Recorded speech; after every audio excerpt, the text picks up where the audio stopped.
आप सभी छात्र छात्राओं का, शिक्षकों का, सभी बंधुओं का हार्दिक स्वागत एवं अभिनंदन है। आज इस वीडियो में आपको प्रेमचंद्र जी का जीवन परिचय, साहित्यिक सेवा, उनकी भाषा शैली और उनकी प्रमुख रचनाओं का उल्लेख प्राप्त होगा। हम ऐसी वीडियो डालते हैं जो यूपी बोर्ड कक्षा 9, 10, 11 और 12 के बच्चों के काम आ सके।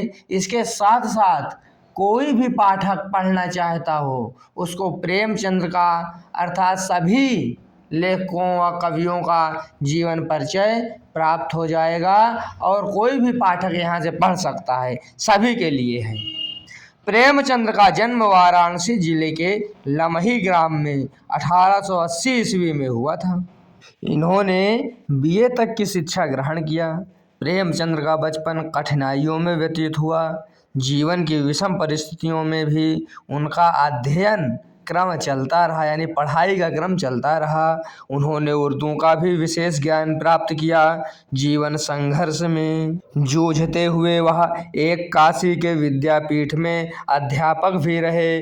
उन्होंने कई साहित्यिक पत्रों का संपादन किया, जिनमें हंस प्रमुख था। उनका बचपन का नाम धनपत राय था, किंतु उर्दू में वे नवाब राय के नाम से कहानी लिखते थे।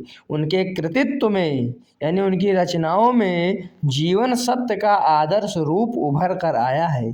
परिणाम स्वरूप वे सार्वभौम कलाकार के रूप में प्रतिष्ठित हुए। इन्होंने अपनी रचना के माध्यम से गरीबी, अत्याचारी, राष्ट्रीय एकता आदि का उल्लेख करने का उल्लेखनीय कार्य किया। ऐसे संघर्षी साहित्यकार का निधन 1936 ईस्वी में हुआ।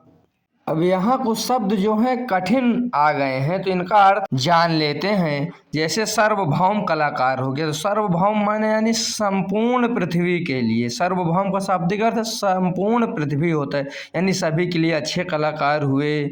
अब उल्लेख आ गया है। उल्लेख माने वर्णन करना और उल्लेखनीय कार्य किया, यानी वर्णन करने का अच्छा कार्य कर दिया। तो ऐसे संघर्षी साहित्यकार का निधन 1936 में हुआ।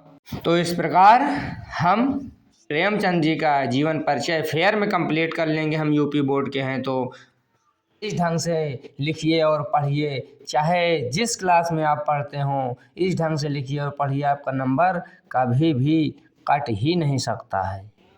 साहित्यिक सेवाएं इस प्रकार लिखेंगे कि मुंशी जी ने कई विधाओं में रचना की है। प्रेमचंद जी उपन्यासकार, कहानीकार, संपादक, अनुवादक एवं निबंधकार के रूप में प्रतिष्ठित हुए। कहानी एवं उपन्यास में इन्हें विशेष सफलता मिली। इनकी प्रमुख रचनाएं देख लीजिए। सप्त सरोज, नवनिधि, प्रेम पूर्णिमा, प्रेम पचीसी, प्रेम द्वादशी, समर यात्रा, प्रेम प्रतिमा, कफन, मानसरोवर आदि इनकी प्रमुख कहानियां हैं। यानी ये इनकी कहानियां हो गई। हम इस प्रकार भी लिख सकते हैं, यानी कहानियां इसलिए लिख दिया गया क्योंकि याद रहे कि ये इनकी कहानी है। और सेवा सदन, प्रेमाश्रम, निर्मला, रंगभूमि, कायाकल्प, गबन, कर्मभूमि, गोदान, मंगलसूत्र आदि इनकी प्रमुख उपन्यास है। संग्राम, करबला, प्रेम की वेदी आदि इनके प्रमुख नाटक हैं। इनका संपादन जीवनी, निबंध, अनुवाद और बालोपयोगी साहित्य में भी महत्वपूर्ण योगदान है। यदि हम इतना नहीं याद कर सकते हैं तो हम प्रमुख रचनाएं इनकी लिख करके, जैसे गबन, कर्मभूमि, गोदान, मंगलसूत्र, करबला, प्रेम की वेदी आदि डाल देंगे, तो ये भी प्रमुख रचनाएं हेडिंग डाल के ऐसे भी हम लिख लेंगे। 4, 6, 10 रचना याद कर लेंगे, तब भी सही रहेगा। अब भाषा शैली इनकी देख लीजिए।